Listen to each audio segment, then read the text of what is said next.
Kiki. Good morning, everybody. I'm John O'Loughlin, and thank you for joining me here at McDuff Lives for a kind of a special edition. I don't usually do a Mind Fields on Tuesday mornings, but it's I felt last night that I didn't really get all of my point across very well, and I thought, geez, why not just jump on to this morning and see if we can't finish up what I was trying to accomplish last night in Mindfields number 149. So here we are at Mindfields number 150, and it's the 21st day of December, which means it is the shortest day, the longest night, the solstice.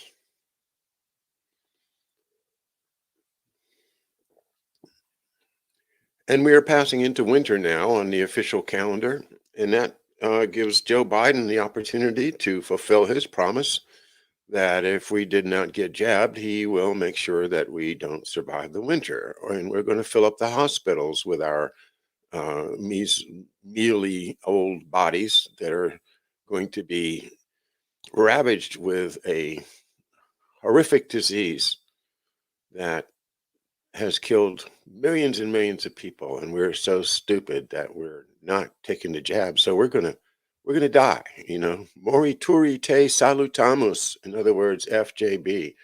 That's what I say.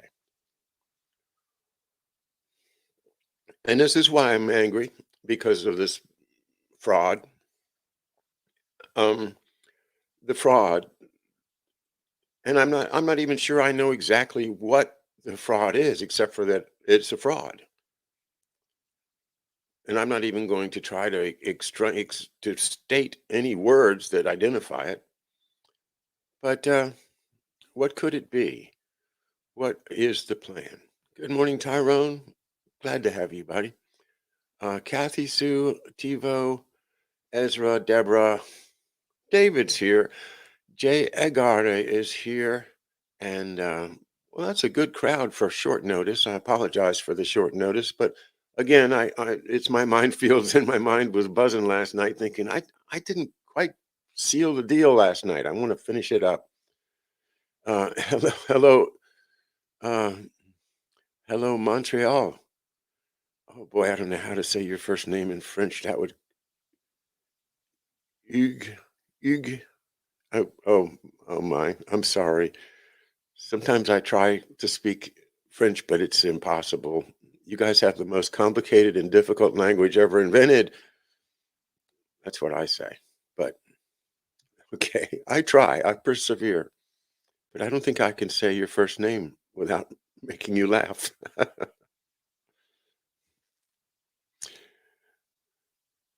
Hey, Fawn, thank you. Tom. I don't know. I haven't run into that name before. Iggy, Iggy, Iggy. I'm sorry. I can't help but try. There's something wrong with me. My brain doesn't work like normal people. I should be ashamed. Oh well. Ah, sip of coffee and then we'll get started.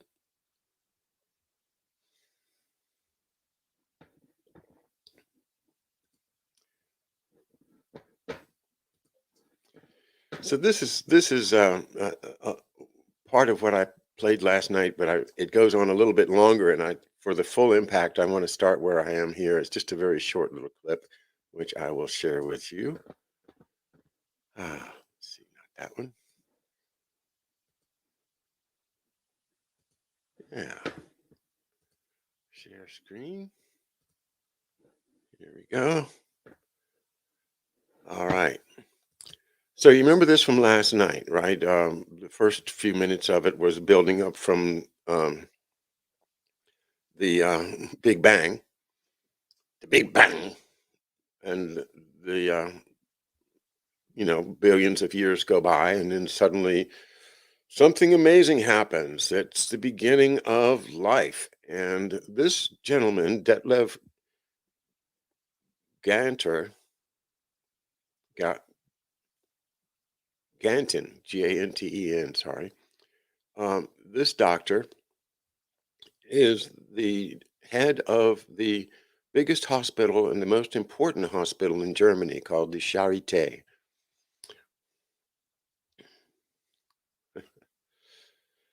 Yeah. So here we go. Just a very quick clip. I want you to listen to it.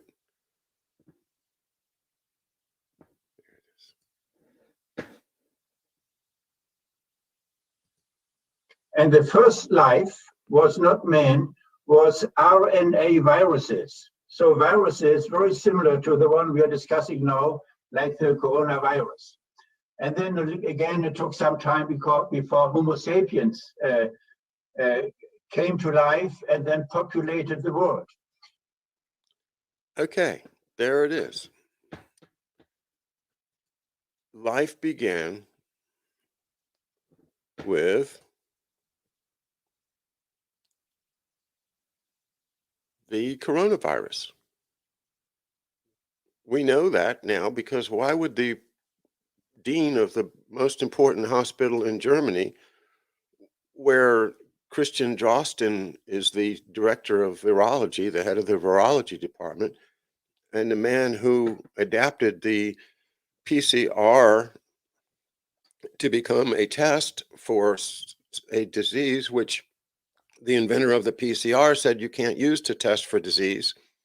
But he said, oh, I can modify it. Now that I know about Snohomish County man, I can tell just from the little bit that I've heard that this is a brand new novel coronavirus. And he worked for the man that just identified the coronavirus as the basic building block of life. Isn't that crazy? I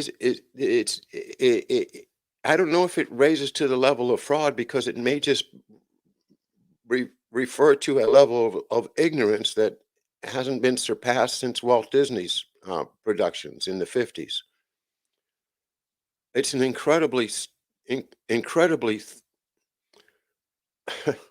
unscientific thing to say because there's no literature, none, zero. I would bet you can't find any that says that the coronavirus was the basic building block of life, that somehow that began the whole cascade of, genes and cells and microbes and organisms and lions and tigers and bears and humans. And so why does he say something so crazy like that? Number one, because he thinks that we're all stupid and we'll just believe it, which unfortunately a lot of us are, and we do. But the sheer gall from his pedestal, that if there's ever an ivory tower in the world, heading one of the most important university hospitals in the world, it's got to be an ivory tower. And he spits this crap down at us from the ivory tower. Hey, it's all about coronavirus. That's all life is. It's when just a whole bunch of coronaviruses getting together. So, all right. I don't want to beat that too bad, but what I want to do now is to go to an article I was reading last night, which I want to explore in more depth. This is called The Role of Darwinism in Nazi Racial Thought. And once again, this is kind of takes a little bit of attention. So I'm trying not to repeat what I did last night, but I'm going to try to get into some more depth than I did last night in this article. It is published in German Studies Review 2013, volume 36. So we know that Hitler was a social Darwinist, and we know from what we read last night that he believed in the different races, different human races were developed and they evolved. It is an evolution. It's not a sudden appearance, as if a god had suddenly deposited these intact human races on the earth. Okay, it's evolution, but evolution produced different qualities of humanity depending upon the environment. And we've heard it said last night, and I'll say it again, that the Nazi idea is that the Aryan race, also known as the Nordic race, became superior because it had to fight so hard. It struggled for existence. Um, it's Existenzkampf, like Mein Kampf.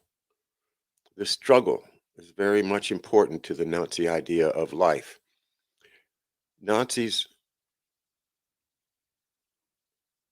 believed that they belonged to the Aryan race and that there were other races uh, that were inferior. And the reason that they're inferior is they didn't learn how to be tough, how to work hard, how to have a strong work ethic, and how to fight against all impediments, especially, you know, we come from the land of the ice and snow, where the cold winds blow, and the cold winds blow. Yeah, those guys, the Aryans, they're the strong ones, and they're the ones that, according to Darwinism, should be the fittest. That should be the survivors, the survival of the fittest. But not only that, um, the Nazis had the idea that it's not good enough just to avoid reproducing with inferior races and to get rid of those inferior races if they're in your way or if they're irritating you, such as the Jews in the European cities, um, or the Poles and the Eastern Europeans that were in the way of the Nazis' need for more room to create more plantations where the serfs could work until they dropped dead in their early 30s, I guess. If you take any time at all to study the Eastern Front in World War II, you will see that by and large the Nazis had lost their entire empathy for other people. It was gone. And that's what concerns me about our present situation. Is have people like uh, Detlev Ganton, Christian Dross, um, Axel Priest, Pries, who is, I think, currently the president of the World Health Summit. The Have they lost their empathy? They don't understand. And how did that happen? Are they still immersed in the Nazi race theories in an unconscious or subconscious way? So that even though in the World War II, eugenics no longer is a goal of Western societies, and the Harrimans and the Rothschilds and the Rockefellers and the Carnegies, no longer a goal. Well, no. As we know, they've changed their tactics and changed the words, but the goal is still there. And why is the goal still there? Well, much of our analysis has been of the banking. We're saying, well, the banks have overextended themselves so many times with this fractional reserve lending that they now have got paper out there that is impossible that could ever cash in all of the notes and promissory notes and the bills of credit and all of the different swaps and derivatives and everything. They're all far beyond any possibility of ever being redeemed for actual worth, for actual value. If everybody had a piece of paper demanded to be paid in cash or some real money, Shouldn't say cash because that's just currency. But if you were to demand that you get something of value for your paper, there's no way. There's hundreds of trillions of dollars of paper floating around out there, trillions of actual U.S. Treasury Reserve, Federal Reserve notes out there, and it's all chasing smaller and smaller. Or it is all chasing the same pieces of the pie that exist, but each time they print more paper, each piece of paper represents a tinier and tinier piece of the pie, representing real money or real assets.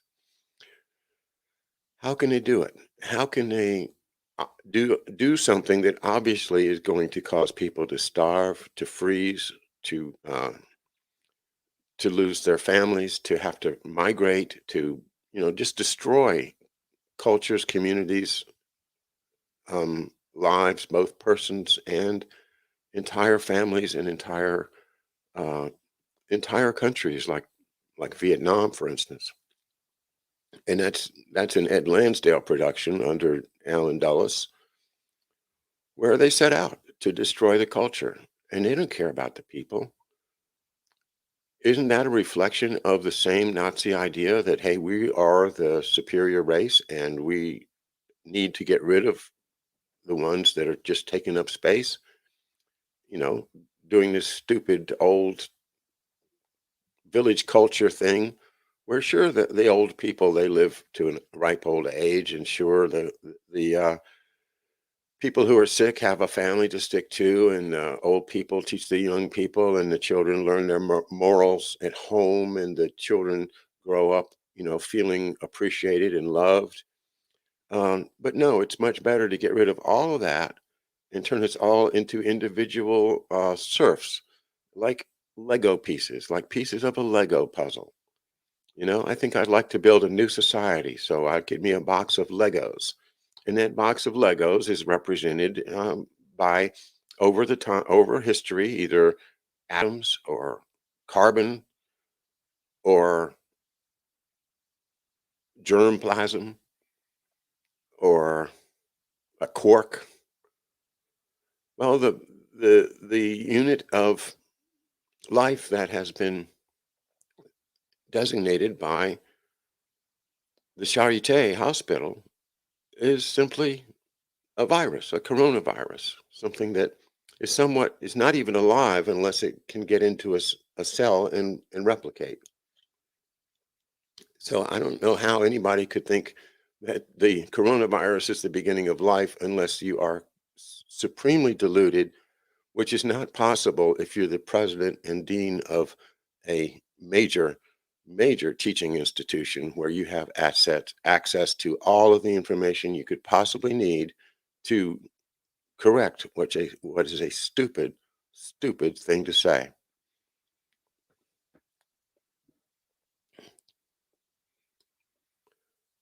Now, where does all this stuff about different races come from? Well, it all comes from back in the beginnings of the 1900s, of the 19th century, the 1800s, along with so many other things that got started then. This idea of there being different qualities, different sections of humanity, was popularized by a man named Arthur de Gobineau. Arthur de Gobineau. And just to read some from his Wikipedia to you. I'll put it up there, just make it easy to share if you want to read along.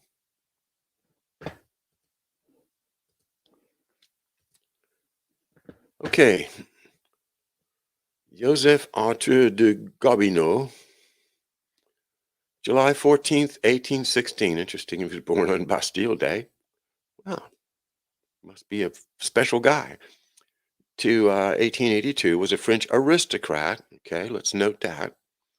who is best known for helping to legitimize racism by the use of the scientific racist theory and racial demography, and for developing the theory of the Aryan master race. Known to his contemporaries as a novelist, a diplomat, and a travel writer, he was an elitist who, in the immediate aftermath of the revolutions of 1848, wrote an essay on the inequality of the human races. In it, he argued that aristocrats were superior to commoners, and that aristocrats possessed more Aryan genetic traits because of less interbreeding with inferior races. Gobineau's writings were quickly praised by white supremacist pro-slavery Americans like Josiah Nott and Henry Hotza, who translated the book into English. They omitted about 1,000 pages of the original book, including those parts that negatively described Americans as a racially mixed population. Inspiring a social movement in Germany named Gobinism, his works were also influential on prominent anti-Semites such as Richard Wagner, Wagner's son-in-law Houston Stewart Chamberlain, the Romanian politician A.C. Cuza, and leaders of the Nazi Party, who later edited and republished his work.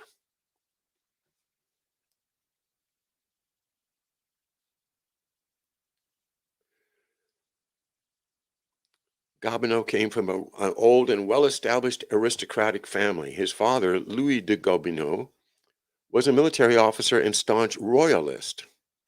His mother, Anne-Louise Magdeleine de Guercy, was the daughter of a non-noble royal tax official. The de Guercy family lived in the French crown colony of Saint-Domingue, modern Haiti, for a time in the 18th century. Gobineau always feared he might have black ancestors on his mother's side. Oh my God. By the way, I have you noticed a little bit of interesting characteristics of J. Edgar Hoover? There is a whole line of thought that he had actual black ancestry as well. I haven't chased that down, but just a side note. Reflecting his hatred of the French Revolution, Gobineau wrote, "My birthday is July 14th, the day on which the Bastille was captured, which goes to prove how opposites may come together." He's saying he's reconciled with the people who rebelled. As a boy and young man, Gobineau loved the Middle Ages, which he saw as a golden age of chivalry and knighthood, much preferable to his own time. Is that not what they want? They want to go back to the Middle Ages when they, the aristocrats, could just basically order everybody else around and say, you go, you pick up that and carry it over there, and you send me your daughter tonight.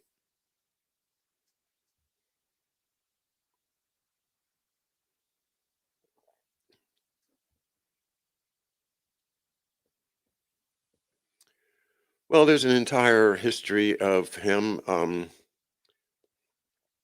connection to the French East India Company and Louis the 14th.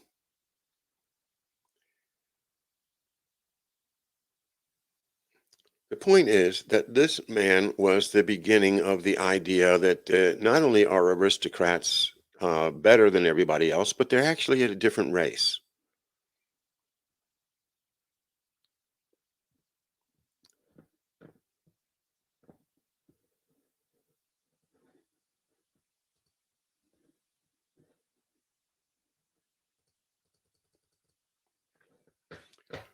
Now, one of the things that troubles me the most is when you see things like the in Australia that the native peoples that we have traditionally referred to as Aborigines.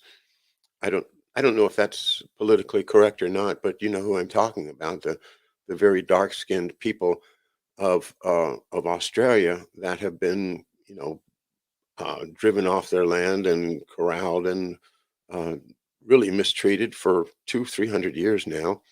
But those that are left and are surviving are, if they don't take the JAB, they're getting herded into camps. They start with the weak ones. They start with the ones that they think are lesser. Is this not exactly what the Nazis would do?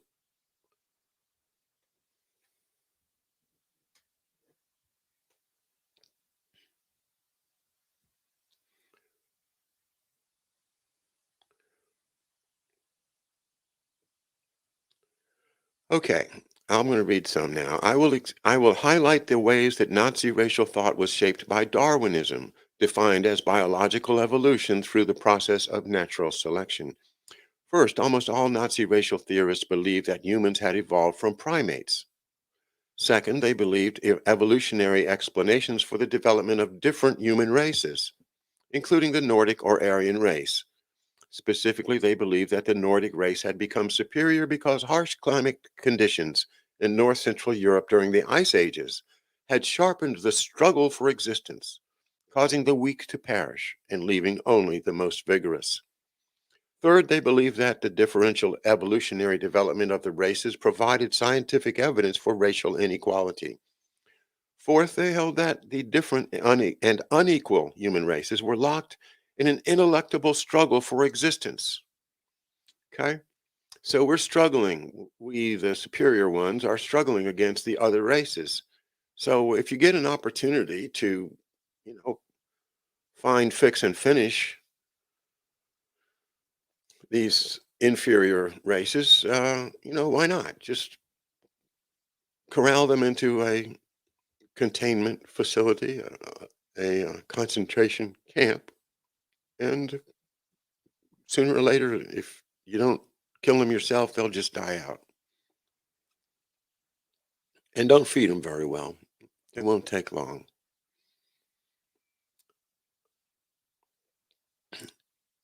Now, here's where it gets interesting as regards to the science.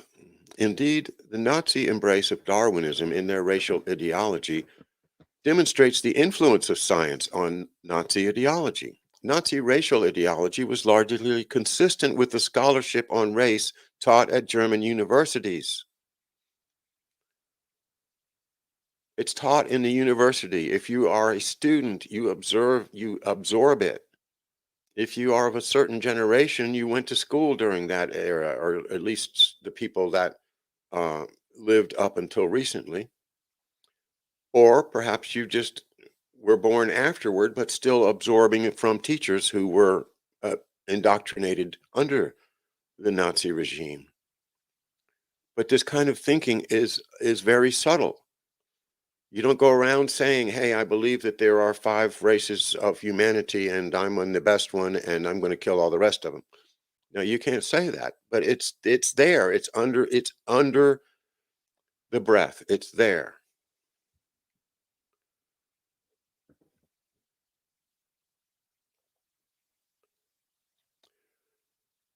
This makes it even clearer why so many German anthropologists and biologists supported Nazi racism. They were already committed to it before the Nazis came to power. This is the lesson of The Guarded Gate by Daniel Okrent, which I read on my show. I don't know if it's still up on YouTube or not, but it's a more recent book about 3 years ago. It's a great summary of the beginning and the story of eugenics. Where does it come from? It comes from Rockefeller medicine. It comes from the elites of Boston, like Henry Cabot Lodge. It comes from the idea that all of these inferior people that are showing up on my streets can't possibly be the same race that I am because they're just too dirty. They're too scrawny. They're too ignorant. They're too different. I hasten to say that, we know much better now. We know better. We know there's only one race. The human race has not been divided into subraces. Science, yes, science has proven that. We know from extremely detailed studies that there is no genetic marker for race. There isn't one. But what you can do is you can identify generally where people come from certain genetic characteristics. So if you're able to say, well, this person probably came from um, sub-Saharan Africa because of the genetic characteristics that have arisen due to their environment, and then you realize that everybody in sub-Saharan Africa is probably black, then yeah, you can design something to hurt people based on their so-called race. It's not race, it's the color of their skin. This color of their skin is a product of their genes. The genes are the product of their environment and not the product of different classes of humanity that developed in different ways. There's no indication whatsoever anywhere that intelligence or creativity, tendency to be good or bad or anything, any of these characteristics have anything to do with genetics. But by studying the genetics, you can find a way to address things to people that come from a certain environment. You can identify Chinese people, not because they're a different race, but because of the genetic markers that arise due to their having lived in China. That's the most closest they can get. And I don't think they'll ever get any closer because we all have common ancestors. And I've shown that on my show by showing the very interesting work of a person who goes on YouTube under the name Useful Charts. So, yeah, we're all descended from Charlemagne, in other words.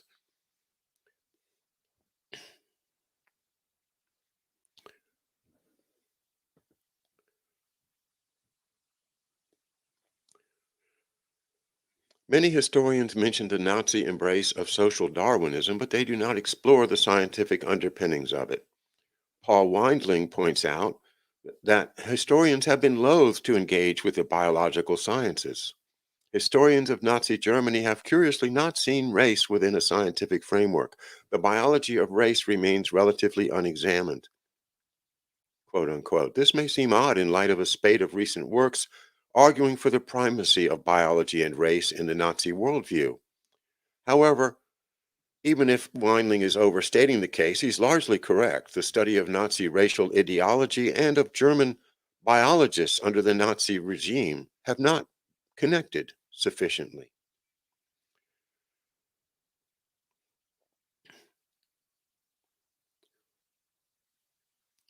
One reason some historians have erred is because of a mistaken belief that the Nazi insistence on hard heredity entailed a rejection of evolution. Hard heredity is a term of art. We have to catch on to the meaning of this.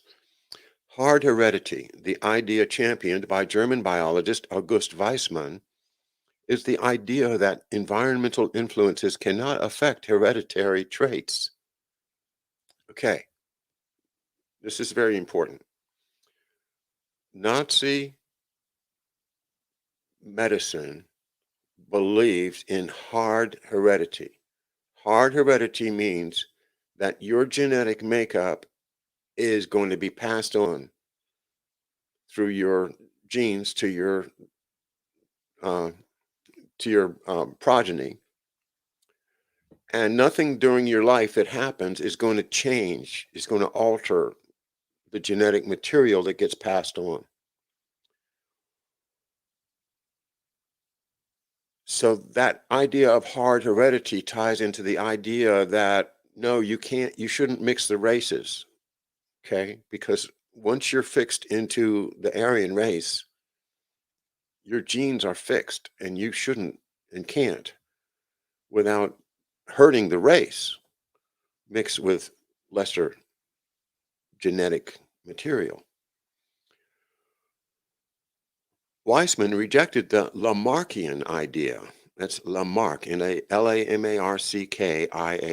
idea that organisms can evolve by passing on acquired characteristics to their progeny. See how important this is? If during my life I have an experience that I learn something from, or perhaps I get my finger burned, or something happens that's traumatic and I have a psychological scar, is that passed on? Is that somehow through genetic material passed on? Well, we really don't know the answer yet. It's one of those things that needs some more science applied to it. There are arguments on both sides. But clearly, to me, to reject the idea that our environment and our interactions with other people and our life can't be something that alters our genetic information that we pass on doesn't seem right. It seems like evolution should go on even on an individual level if it exists at all. It's just my thinking. When the Nazis occasionally claimed that the Nordic race had been unchanged for thousands of years, they were not claiming that it had been immutable over geologic time.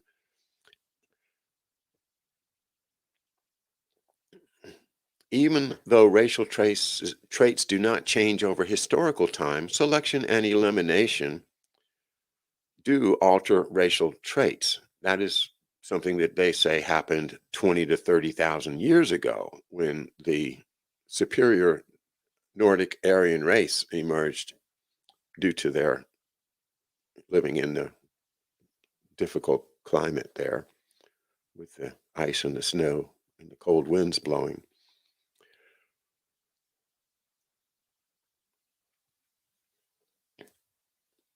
Another reason some historians have erred is because they think the Nazis would have rejected a common ancestor for the various human races, because a common ancestor would imply human equality. Most German Darwinists emphasized racial variation and equality, not racial and inequality, not racial equality. Haeckel and many other Darwinists saw evolution as evidence against human equality, not supporting it. Nazi racial theorists believed that the Nordic race had diverged from other races far enough in the past that it had diverged considerably from other races. They also explained that natural selection was the process driving the evolution of the allegedly superior Nordic race. Nazi racial ideology was not derived exclusively from Darwinism. Gobineau, who wrote before Darwin published Origin of the Species, contributed the idea that the Aryan race was superior to all other races. He also claimed that racial mixing produced deleterious effects, leading many racial thinkers, including the Nazis, to oppose miscegenation. Hatred of the Jews had a long history predating Darwin and has nothing to do with Darwinism. Also, Mendelian genetics played a role in debates over racial ideology, especially about policy relating to miscegenation. Of course, that's the word for marriage between races within the Nazi regime.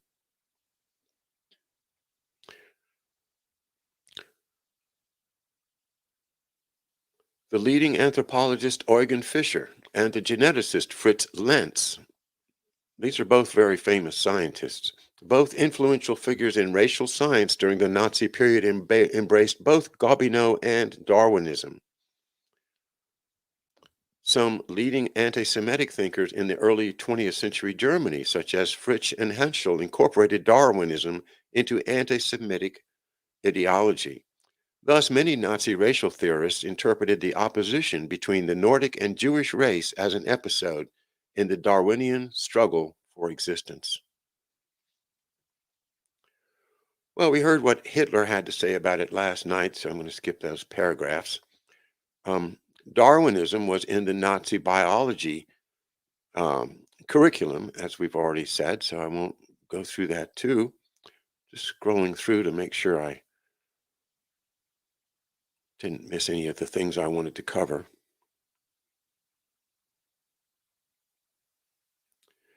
Germany's leading anthropologists in the Third Reich, including those in the SS, were uniformly Darwinian in their approach to the evolution of humans and races.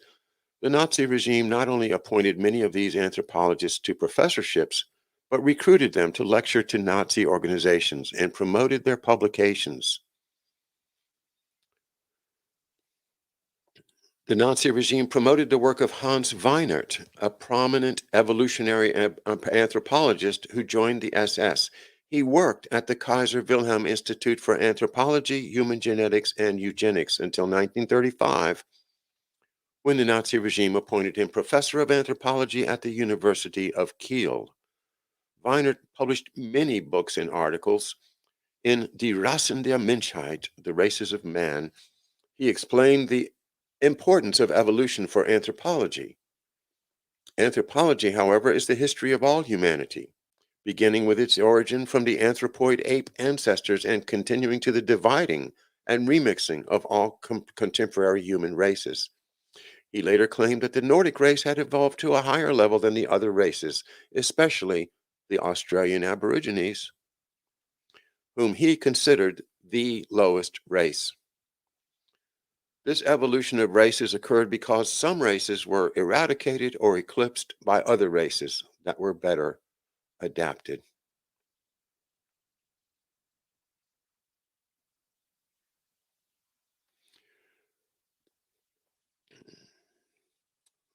The anthropologist most influential on Nazi ideology was Hans Günther, who was not trained as a professional anthropologist, but became famous for his books on racial anthropology.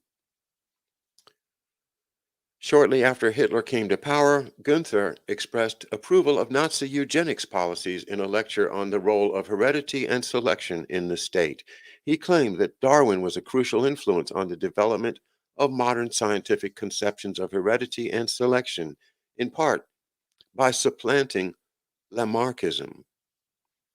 The state, he argued, needed to found its policies on the firm Darwinian basis of selection rather than the Lamarckian teaching of environmental influence. He stated, the only way to our goal is the Darwinian way, that is, selection and elimination. The hereditarily valuable having many children, and the hereditarily inferior having few or no children.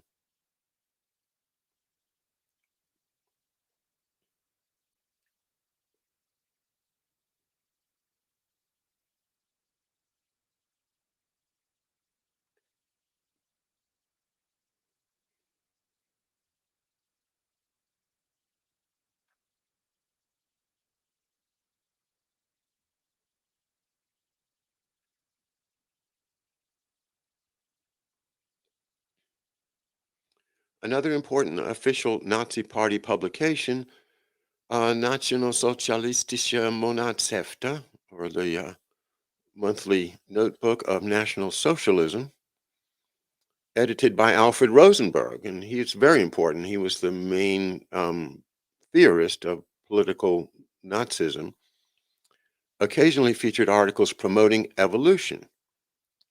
In addition to mentioning Haeckel's advocacy of eugenics and euthanasia, Blücher highlighted Haeckel's role in promoting human evolution. Blücher reminded his readers that human evolution, by Haeckel's view, led him to reject human equality and socialism.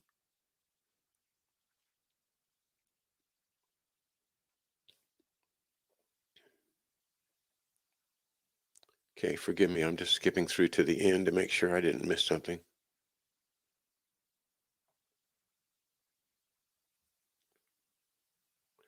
Eugen Fischer, director of the Kaiser Wilhelm Institute for Anthropology, Human Heredity, and Eugenics, also published an article on human evolution in Schulz's journal. In his essay, The Origin of Human Races, Fischer states that races that faced squarely the pitiless struggle causing selection in harsher environments had bred the highest mental characteristics. This was true of the Nordic race in the harsh struggle for existence at the border of the Ice Age's glaciers.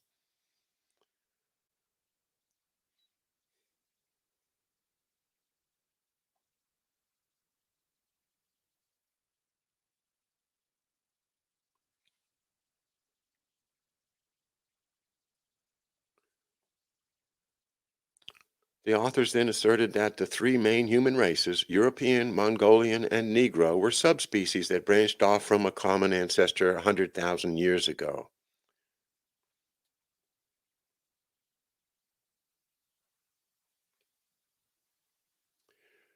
An SS training manual states the following: the theory of evolution, that is, the knowledge of the connection of all living things, places humans in the whole of nature and determines for us anew our attitude and the behavior toward the living world. This section explained that the evidence for of evolution is overwhelming. Another class had a subsection on the struggle for existence, which taught that humans arose through the struggle for existence in the ice ages. SS training included significant doses of teaching about evolution and the evolutionary origins of human races. Another important pamphlet was called Wofür kämpfen wir, which means why do we fight? the, the same title that Eisenhower gave to his famous farewell speech. A work published in the German military, the Nazi commitment to higher evolution of humans is a major theme. The authors argued that the Nordic race was already the highest evolved race, but they aimed at improving the human species yet more. Quote, the means to produce this new human type, they averred, is the instruction managed in the spirit of the National Socialist worldview. The precondition for it is maintaining purity of blood and advancing the evolution of our blood through breeding. Whoever wrote this pamphlet stressed the importance of human evolution to Nazi racial ideology. Conclusion: the historical evidence is overwhelming that human evolution was an integral part of the Nazi racial ideology. It held a prominent place in the Nazi school curriculum and in training courses. Nazi officials and SS anthropologists agreed that humans, including the Nordic race, had evolved from primates.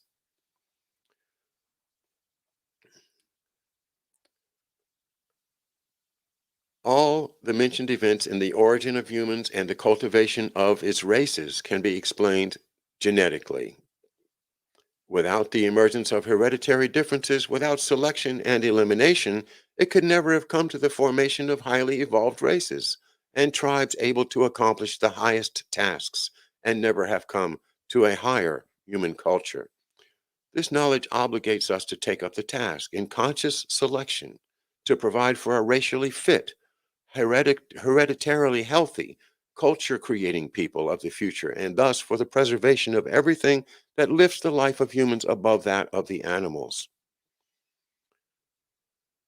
This vision was shared by the Nazi regime, whose policies ultimately aimed at one supreme goal: improving the human species biologically, that is, advancing human evolution.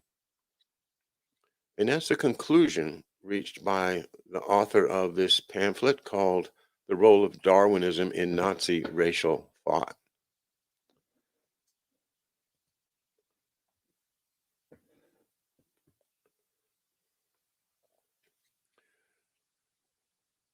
Enkidu, you're here. I'm so glad to see you. I haven't seen you in months and months, and wish you very happy holiday season. And glad to have you part of the talk. Yeah, the German Nazis copied from the Cold Spring Harbor. We've studied that here on the channel, and you're absolutely right. Let me read what you say here. Today, the eugenic thugs regret to be Nazis, but actually they are, because Nazism means eugenics, and all we have now under the pretext of pandemic is the global implementation of eugenics. Well, you just said everything I was trying to say. That's my show. You just told me. You just took you just made my point in one sentence. But I do believe that by going through the essay that we just read, that we have a little more depth behind it when we say these things. This business of wanting to jab everybody on the planet is so reminiscent of that philosophy, the Nazi race philosophy. And that idea that by identifying all the genetic characteristics of every human that exists. They'll have the entire map of all possible human genetic possibilities, and then they will consider those little building blocks, those little Lego pieces, as their toys. And they will put together humans however they want to. They'll put together humans with blue eyes. They'll put together humans with red eyes. They'll put together humans with one half of their face white and the other half black. They'll put together humans that are incredibly smart, and they'll put together humans that can't remember one thing from a minute to the next minute because they've had their memory genes taken out. This kind of experimentation doubtless is going on already, in some underground facilities or in Antarctica or up in space, flying around the earth where nobody can see them and nobody can criticize them. The Nazis did not lose the war. The war is still on, and we're the ones that are losing. So that's my point. When you see great hospitals like Charité supporting the whole fraud, then you know they haven't changed.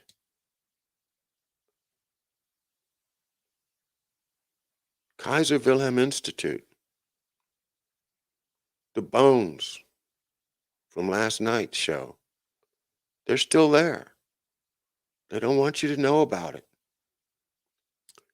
If they changed, they'd be exhibiting those bones, saying, see what these horrible people did, and we're not like them, and we condemn them. But no, they just want to sweep it under the rug. They even burned up the bones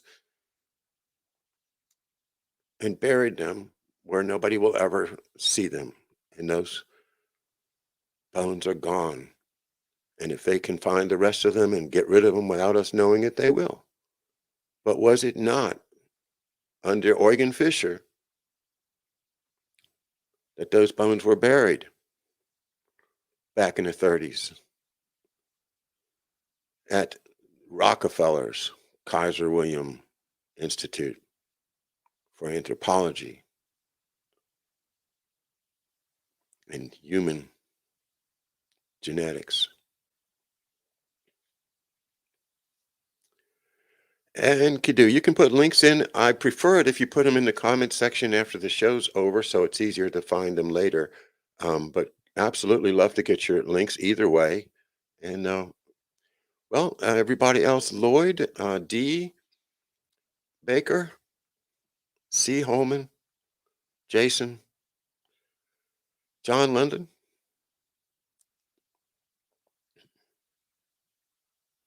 That's an interesting point. I'm sure that nationalist socialists are against what liberals are doing with these lockdowns and police state control we now live under. I don't know about that, John.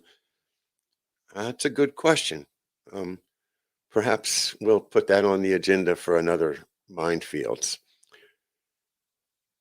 I don't know the bottom line, but from historical point of view, it certainly looks like this drive to improve humanity by humans manipulating human genetics is a completely Nazi program. And people that support that are wrong. They're deeply, deeply wrong.